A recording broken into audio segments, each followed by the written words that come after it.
When Ruben Amorim says we just have to survive, it's hard to know how little he is being. Let's see if we can end 2024 on a high note, shall we? Immaculate. Nope.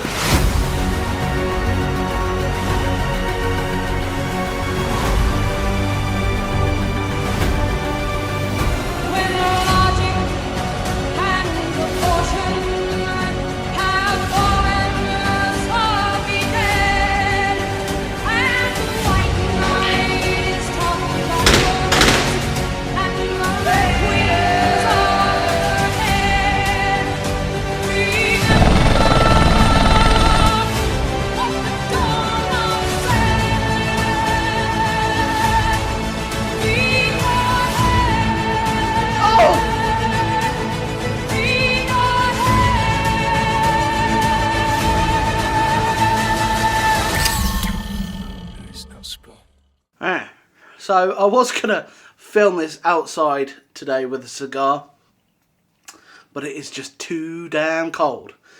I actually feel sorry for my father, because today's the 2nd, bright sunshine. Yesterday was the 1st, pouring down with rain. The 31st, bright sunshine. There was a car meet on the 1st. The only day recently that had a car meet where he could take the Ford Falcon out, and it was pouring with rain. Either side, bright sunshine. Would have been fine, but that's the way the cookie crumbles. I don't know why I'm putting this in my mouth. I'm not going to smoke it because it's fucking freezing.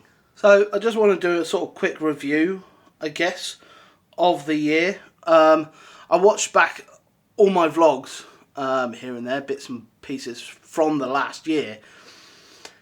And I realised that even at the beginning of last year, I was super focused on becoming a junior software engineer.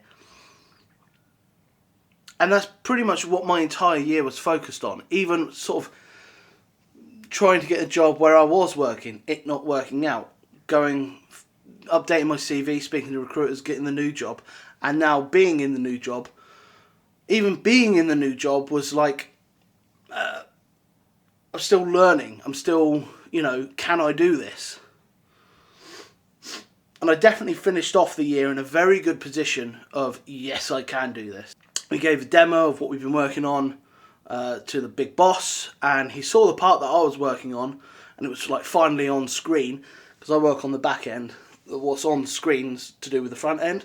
And when he finally saw it on the screen, he was like, he pointed at it with a gasp, and I was like, oh my god, that's such a good feeling. The important thing to remember is that I didn't bend the spoon, I bent myself. Very weird way of referencing the scene from The Matrix where he says, try to realise the truth, it's not the spoon that bends, it is merely yourself. And, in order to get to your goals, you don't bend the spoon, that's impossible. But you try to bend yourself and manoeuvre around it, and you can get to where you want to be. Don't try to bend the spoon, that's impossible. Merely try to recognise the truth, and it is you that bends. That being said, 2024, super impressed with what I managed to achieve job-wise. I kept going. I didn't give up. There were many points when I could have given up. The phone call for the job that I have now, I nearly didn't answer the phone call from the recruiter. I nearly didn't answer it. I was like, oh, another recruiter. I've got to talk to her. But, I answered the phone call, pushed through, did the interviews, and I got to a place where I'm, in a good place to earn some decent money. Because, it's not all about the money, but it's all about the money. It's literally what I said in my last meeting with my line manager. I enjoy my job, I enjoy what I do, I like to focus on that. And in order to really focus on the job, you need to be paid enough where you're not focused on outside things like money.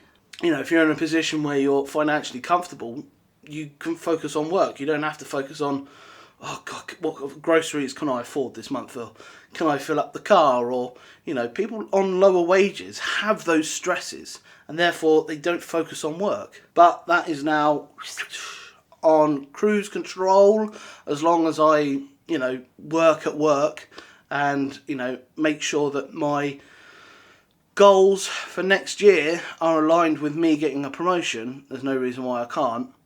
And I did give myself 2 years in this role to get a promotion. Hopefully it can come sooner than that.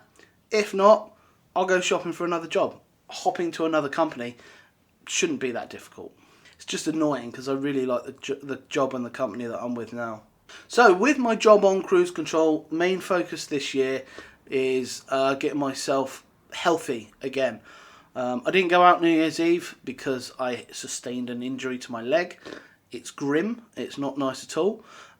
Maybe next year I'll show you that footage. Next New Year's Eve I'll show you the footage of my leg. So I was like, you know what, I'm just going to skip New Year's Eve, rest my leg, and then, you know, try to get better in the new year. So part of that, I mean, the reason that I've sustained the injury that I have is because I wanted to start walking at lunchtime, and I started doing that just to try and burn a bit of extra calories. But through doing that walking, I sustained this injury. It's a complete sort of juxtaposition, if that's the correct word. But you know what I mean? Catch-22. I go out to do exercise in order to get in better shape, but that exercise ends up giving me an injury, which means now that I can't exercise because it would rub and make the injury worse. So right now I'm focused on diet, steak and eggs every day, using cheese and a protein shake as a treat. That's right, a protein shake now is a treat. Because of the milk, the sugar in the milk, the sugar in the cheese, that's a treat now.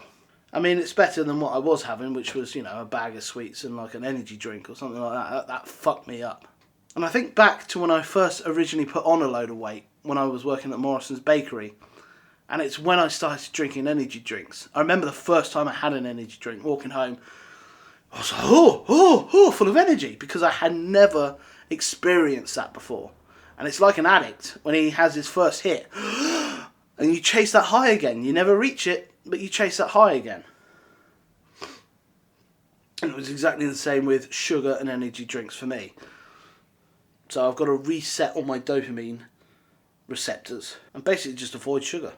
Once my leg heals and I can walk without it rubbing it. I mean, I bought some better trousers which aren't so tight on my, you know, legs, and hopefully by the end of January it would have healed to the point where I can start going back to the gym again, hour a day, you know, just walking. Till then, got my weights at home. I'm going to use my weights at home. So yeah, that's my plan for 2025. I'm going to rock the fuck out of it. Obviously, keep gently pushing at work for a promotion. Keep working at work towards that promotion and impressing my bosses with what I'm doing. And then outside of work, focus on health. But yeah, overall, well happy with how 2024 went from where I was in terms of my job to now. And I'm going to make sure I use 2025 to make sure my 40s rock. Because that's right, in February, I'm 40 and we're off to Old Trafford. Let's see if there's somewhere sheltered. Can I have my cigar?